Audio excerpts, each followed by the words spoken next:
Welcome to the Mary Potter podcast. Yeah. This week, we're using our magical probe to kind of delve into two wild flash fiction stories from the wizarding world. Sure. Get ready for uncanny abilities, desperate situations, and maybe a few surprises as we kind of explore these fantastical tales. All right, so for our first magical probe, we'll be examining post-apocalyptic psychic. Right. You found this particularly compelling because of its exploration of how individuals adapt when faced with extraordinary circumstances Yeah. and the unforeseen burdens that can accompany unique abilities. Exactly. This flash fiction story plunges us into a harsh, drought-stricken landscape Right. and introduces us to Mira, Okay. a young woman with an unusual sensitivity, Okay. a visceral awareness of hidden water sources. Interesting. It's not magic in the traditional sense, Right. more like an amplified, almost painful sense of thirst that guides her. Oh, wow. It really makes you consider the relationship between necessity and what we might perceive as a gift. What's fascinating from the outset is how the story subverts the typical fantasy trope of a magical power. Yeah. Mira's ability feels deeply rooted in a primal need, Right. survival, in an environment of extreme scarcity. Yeah. It prompts us to think about how extreme conditions might push human senses and capabilities beyond what we normally consider possible. Yeah. Is it truly a gift or a heightened survival mechanism? That's a great point. Yeah. And the discovery of the first well immediately throws a wrench in any simplistic notion of a gift. Oh. Resources, especially something as vital as water in this context, instantly attract danger. Okay. Raiders, motivated by greed rather than their own thirst, target those who have found sustenance. Right. It highlights the immediate trade-off Mira faces. Her ability saves, but it also endangers. If we consider this through a wider lens, it speaks to a fundamental dynamic in resource scarcity. Yeah. The very act of possessing something valuable can make you a target. Right. It raises questions about community protection and the potential for both cooperation and conflict when essential resources are limited. Yeah. Mira's ability inadvertently disrupts the existing power dynamics. And Mira herself is not presented as a willing hero. Oh. She's burdened by the hope of the refugees almost against her will, becoming their reluctant witch. Right. The story really emphasizes the psychological weight of this imposed role. Oh. The constant pressure and expectation. This brings up an interesting point about involuntary leadership. Right. Mira's ability thrusts her into a position of responsibility without her choosing. Yeah. The narrative subtly explores the emotional toll of being seen as the sole provider of hope, Right. especially when that hope is tied to something as unpredictable as the discovery of water. It makes you wonder about the internal strength required to carry such a burden. The journey they undertake is brutal, and Mira's ability isn't a magic compass. Okay. Not every twinge of sensation leads to salvation. Right. Some lead to contaminated water, forcing Mira to make incredibly difficult choices. Oh, wait. Discerning safe sources and even strategically misleading to protect the group from false hope and further danger. Okay. It's not just about finding water, it's about managing desperation. What's compelling here is the nuanced portrayal of her ability. Yeah. It's not a perfect, reliable tool. Right. It requires interpretation, judgment, Right. and even a degree of moral compromise. Yeah. Her decisions to mislead, while potentially life-saving in the short term, could also sow seeds of doubt and distrust within the group. Yeah. It highlights the ethical tightrope she walks. And the other refugees are not idealized survivors either. Interesting. They're described as savvy or brutal. Okay. A stark reminder of the harsh realities of their world and the erosion of trust that likely occurs in such extreme circumstances. Right. Yet a form of unity, however pragmatic, does emerge Yeah. based on their shared need for survival. This depiction avoids a simplistic portrayal of victimhood. Yeah. It acknowledges the darker aspects of human nature that can surface under duress, while also showing the resilience and adaptability that allows for the formation of new social bonds based on necessity. Right. It's a survival-driven ecosystem of skills and instincts. The story cleverly illustrates how different skills become vital in this crisis.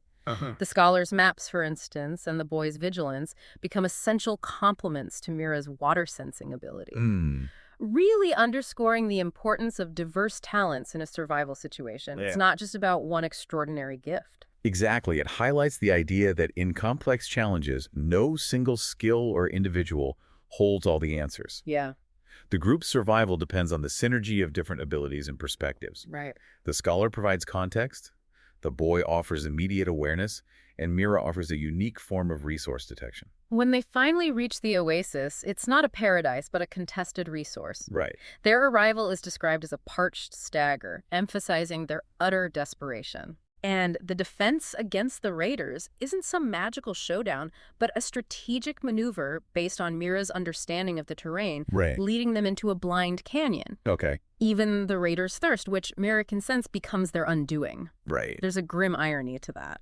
What's striking is how Mira leverages her seemingly mystical ability in a purely practical way. Yeah. She uses her heightened sense of thirst to anticipate the raiders' movements and vulnerabilities, Right. turning their own desperate need against them. Yeah. It's a testament to her resourcefulness and her understanding of the fundamental drives of human behavior. But even after the fight, there's no triumphant celebration. Oh. The oasis is already shrinking, and Mira is seen as a grim portent, not a savior who has solved all their problems. Right. The story pointedly avoids a simplistic heroic narrative, focusing instead on the ongoing relentless struggle for survival. This refusal to offer a neat resolution reinforces the harsh reality of their situation. Yeah. Finding water is a temporary reprieve, not a permanent solution. Mira's continued sensitivity to the dwindling resource serves as a constant reminder of their precarious existence. Yeah. There's a profound sense of the cyclical nature of their struggle. Yet the ending does offer a small glimmer of hope, not in some external force or destiny, Right. but in the grimy determination forged by Mira Yeah. and the fragile trust that has begun to form among the survivors. Okay. It suggests that even in the most desolate circumstances, human resilience and the capacity for connection can offer a path forward, however uncertain. Precisely. Yeah. The hope isn't based on an abundance of resources or a miraculous change in their circumstances, Yeah. but on the internal strength Right. and the tentative bonds formed through shared hardship. Yeah. It's a very grounded and realistic form of hope, rooted in human agency rather than magic. Okay, let's move on to our second magical probe, the unseen canvas. Okay. This flash fiction story introduces us to an artist whose ability is described as a brutal sort of honesty, not some beautiful aesthetic gift. Okay. The catalyst for this is a mundane event. Okay. A spilled coffee cup, Right. which suddenly reveals a terrifyingly accurate vision of the future. So true. This immediate juxtaposition of the ordinary and the extraordinary is incredibly compelling, isn't it? It is. Yeah. By anchoring the fantastical in such a commonplace occurrence, the story immediately makes the unbelievable feel disturbingly real. Mm-hmm. It forces us to consider the hidden potential for the extraordinary to erupt from the everyday, Yeah. challenging our perception of what is possible. And the artist's initial reaction to this power isn't one of altruism, but rather mercenary, Okay.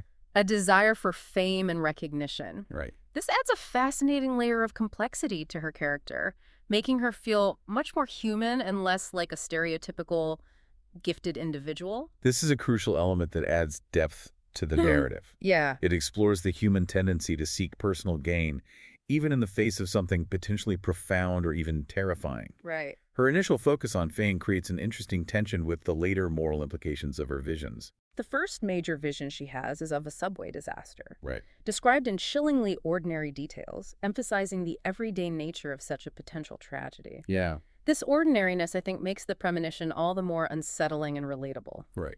It's not some abstract catastrophe, it's something that could affect anyone. By depicting the impending disaster in such a familiar setting and with commonplace details, the story amplifies the sense of vulnerability. Yeah. It underscores the idea that tragedy can strike at any moment in the most routine circumstances, making the artist's knowledge a heavy burden. The reaction of the gallery owner, focusing on the potential for profit rather than prevention, offers a rather cynical commentary on how the world might respond to such a phenomenon. Okay. The artist becomes a sideshow, Right. her talent exploited for its sensationalism rather than its potential to save lives. This highlights a potential societal flaw, Yeah. the tendency to prioritize spectacle and profit over genuine human welfare. The gallery owner's reaction underscores the ethical challenges that arise when extraordinary abilities intersect with commercial interests. Yeah. It raises questions about exploitation and responsibility. And when the artist tries to warn the authorities, the police dismiss her as hysteric. Oh, really highlighting the immense difficulty of trying to convince a rational world of something so utterly extraordinary. right. How do you even begin to prove a vision of the future? This explores the inherent limitations of our conventional understanding of reality Oh, and the skepticism that often greets claims that fall outside of established norms. right. The artist's frustration at being dismissed reflects a common human experience of trying to communicate something that others are unwilling or unable to believe. But the artist's act of prevention isn't some grand dramatic intervention, Okay. but something surprisingly practical. Okay. A stolen can of spray paint and a simple warning. Right. This stark contrast between the fantastical nature of her ability and the mundane act of intervention is quite powerful, I think. Right. It emphasizes the potential of small, direct actions. What's compelling is the subversion of the typical superhero narrative. Huh. Instead of a dramatic display of power, the artist uses a simple, almost subversive act to try and avert disaster. Right. It suggests that even profound abilities can manifest in quiet, unassuming ways, Yeah. and that significant change can sometimes come from the most unexpected actions. The public reaction to her warning is so believable, isn't it? Yeah, it is. A mixed bag of mockery and a tiny flicker of doubt. Right. It perfectly mirrors how people often respond to the unconventional, a blend of skepticism, ridicule, and perhaps a hesitant openness to the possibility. This nuanced portrayal of public reaction adds to the story's realism. Right. It acknowledges the human tendency to be skeptical of the extraordinary, Yeah. while also recognizing that in the face of potential danger, even a small degree of doubt can lead to cautious behavior. And the aftermath of her successful prevention isn't met with accolades or gratitude. The gallery owner is angry about lost profits. And the media portrays the artist as unstable. Yeah. It really highlights the thankless nature of her actions. Right. Sometimes averting disaster is an invisible achievement. This underscores a fundamental aspect of human psychology. Yeah. We often only recognize the absence of something when it was expected to be there. Right. By preventing the disaster, the artist also prevents the dramatic event that would have garnered attention and perhaps even admiration, Oh. leaving her actions largely unacknowledged and even negatively perceived. However, one positive outcome is the attention of a police inspector Okay. who recognizes her keen observational skills, seeing beyond the prophetic aspect of her paintings. Yeah. This suggests that her gift has perhaps also sharpened her awareness of the present, Okay. allowing her to notice details that others overlook. This is a fascinating insight. Yeah. It suggests that her ability to glimpse potential futures might have inadvertently heightened her perception of the present, training her to notice subtle cues and anomalies that could indicate danger. Yeah. It's a compelling idea that her extraordinary ability also enhanced her ordinary senses. And her subsequent career shift, focusing on safety and prevention, demonstrates a profoundly practical application of her unusual ability. Right. Her masterpieces become the uneventful days, a subtle but incredibly meaningful contribution to society. Yeah. It's a quiet form of heroism, focusing on preventing harm rather than seeking recognition.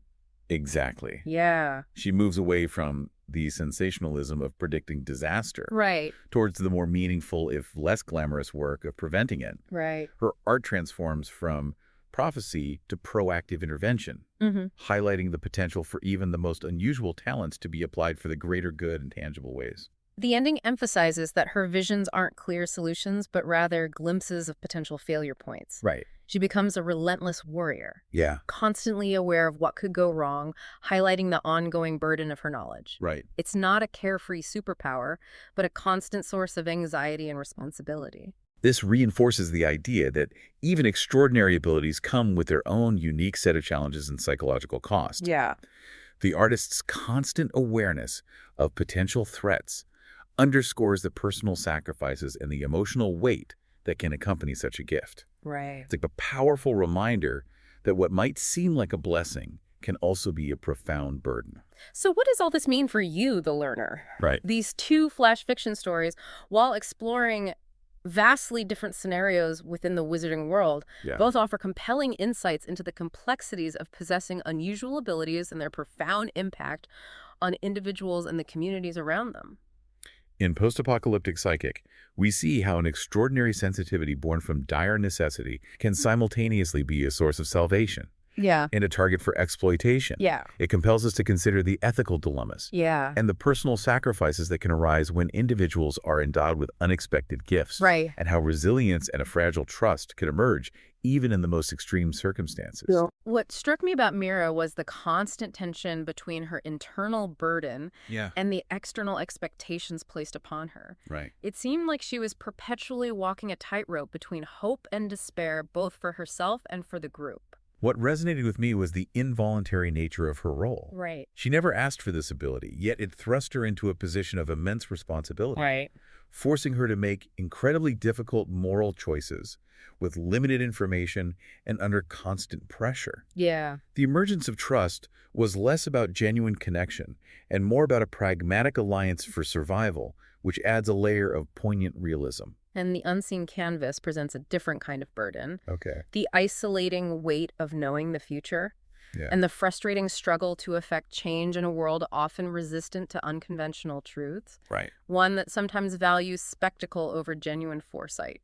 Indeed, the artist's journey highlights the significant challenges faced by those who possess perspectives that deviate from the norm. Her initial attempts to warn were met with skepticism and dismissal, Right. forcing her to adapt and find less conventional, Yeah. but ultimately more impactful ways to utilize her unique insights. I found the artist's shift from trying to create sensational prophetic paintings Right. to focusing on practical safety measures particularly insightful. Right. It suggests that true value might lie not in the spectacular display of a talent, Yeah. but in its quiet, consistent application for the benefit of others. Absolutely. Yeah. It illustrates a powerful evolution in her understanding of her ability. Right. She moved beyond seeking external validation to finding a deeper purpose and using her foresight to prevent harm, even if that meant less recognition and a constant state of vigilance. Right. It speaks to a more mature and ultimately more meaningful application of her extraordinary gift. These flash fiction stories, while set in fantastical contexts, really tap into fundamental human experiences. Yeah. Adapting to adversity, the intricate dynamics of trust, the challenges of being believed, and the ongoing search for purpose in the face of uncertainty. Yeah.